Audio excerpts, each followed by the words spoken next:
Good evening guys. Ah, yung insurance na sinasabi ko, panoorin ninyo itong ipopost ko dahil mababa ang halaga, 3,000 mahigit 3,000 at buong taon na yon. Covered pa ang family mo. Yung sa bawat isa ay 3,000. Yun ata yung kita ko. Pakibasa na lang po dyan yung sinasabi kong insurance. Kasi sa mga nagdadrive dyan,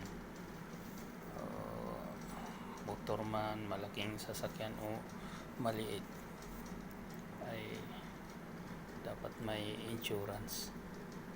Kailangan yun. Hindi natin alam ang mga pangyayari sa kalsada, kaya kailangan ninyo yung insurance. Okay guys, pakitingin na lang po, pakibasa dyan sa ipopost ko ngayon.